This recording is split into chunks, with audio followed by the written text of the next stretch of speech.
Hi there, Karen Shier here. So, hey, I wanted to pop in this week and just talk a little bit about law of attraction.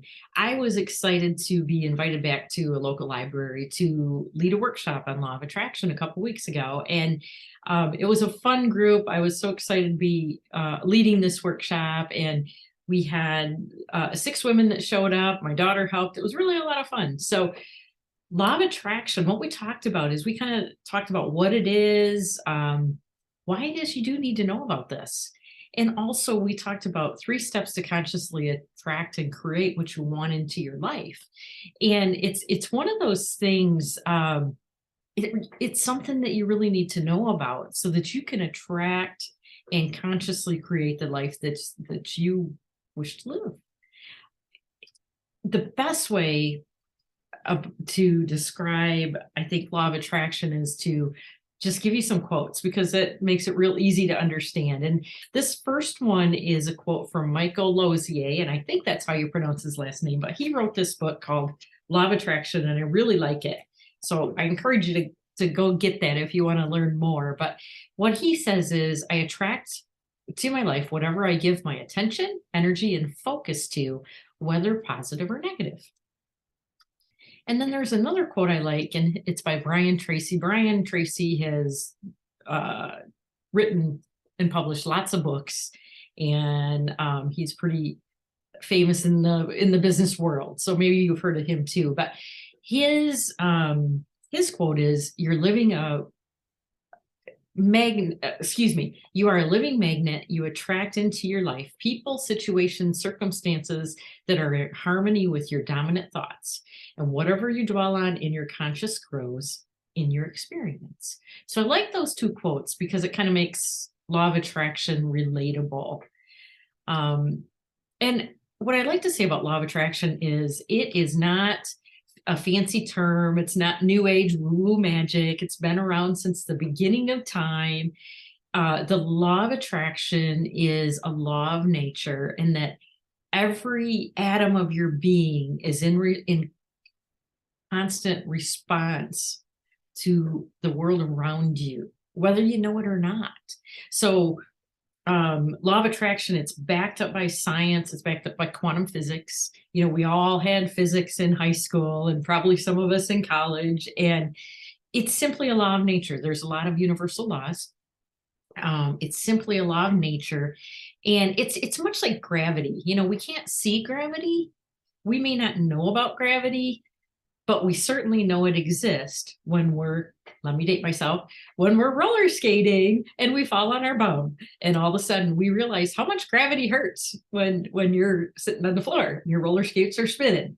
So, law of attraction is something that works whether you're consciously aware of it or not. So it's really, really important for you to understand what it is, because what this does is allows you to make choices that will allow you to attract the things into your life that you want to attract, and not create or attract by default because you're just not consciously aware.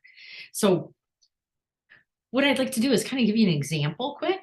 And under the discussion that I just gave, you must align with the energy that you wish to experience. That's how law of attraction works. Good, bad, or indifferent. You're going to attract those things into your life that you're aware of or that you're not aware of. And they could be good, bad, or ugly. So think about a radio console, and you have your AM stations, you have your FM stations, and no knock on AM, but let's think of AM station as a lower level frequency, lower energy frequency. It's a lower frequency on the radio dial. Okay. And let's think of the FM stations as a higher level frequency, higher vibration energies on the radio console. Okay. And so our lower level vibrations would be emotions, lower level emotions, feelings such as, let's say, loneliness and anger and boredom and depression and powerlessness. And I just feel stuck, or I feel pessimistic, or maybe I feel jealous, or I feel overwhelmed with what's going on in my life or going on around me. Those would be your AM stations. And collectively, we would call those lower level emotions lack, and lack never feels good. So if we're in lack, we know we're feeling some lower level emotion because it's never going to feel good. Okay. Conversely, let's think of the FM stations as higher level energy vibrations, like I mentioned, and those would be emotions like excitement and optimism and belief and joy and faith and love and passion and confidence and excitement and happiness. Those are your higher level frequencies.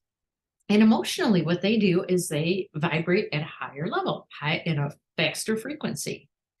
And so when you collectively think about those emotions, they would be what we be would be known as abundance. Collectively, when we're in abundance, wherever that level is, we feel good. We feel better. We feel good.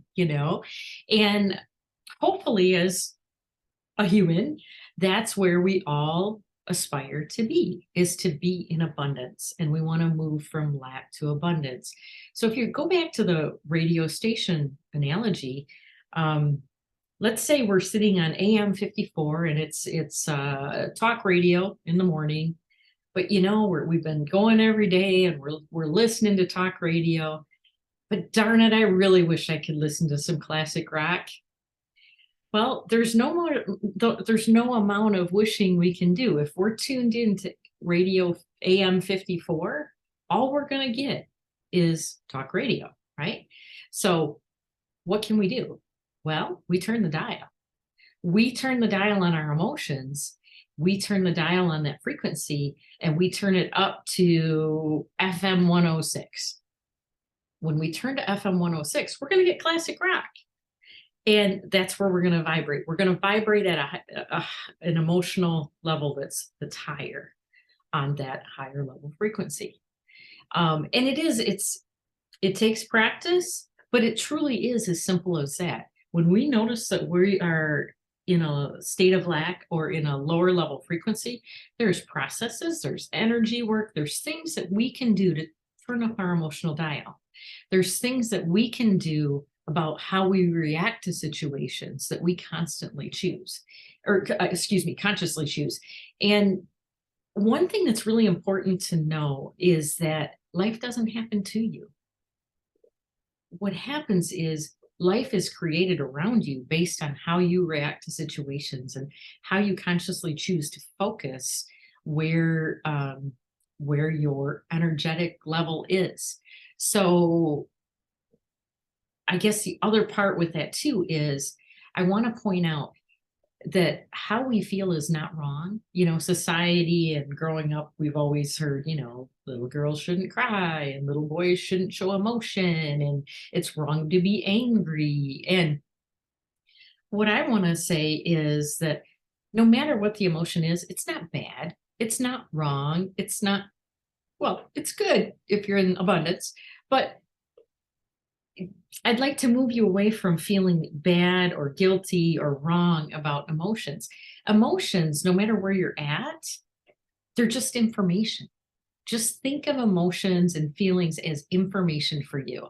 And when you consciously become aware of that information, you can do something about it and you can change that radio frequency and you can start listening to your classic rock or your rap or whatever it is that you like. It's simply information. It's not wrong. It doesn't make you wrong to feel bad. It just, when you're not feeling good, know that you're in lack and know that you can do something about it. And what we did is, hopefully this is just a little snippet to give you some information, but we did talk about 3 takeaways. And I'll probably talk about that in another video. But I just wanted to kind of put this out there partially just to get you to start thinking about, you do have some control. You have control over your life. You have control over how you feel. You can make different choices. You can choose to react differently. And you can choose to process that energy, process those emotions, and consciously go through your life instead of creating your life by default. So I hope you found this interesting. I find it actually quite fascinating. If you ever want any more information, just reach out to me on my website, KarenShierCoaching.com. I'm happy to help. And if you ever are interested in a workshop, I'm happy to help with that too. So let me know, and I'll talk to you soon. I hope you have a lovely rest of your day. Bye for now.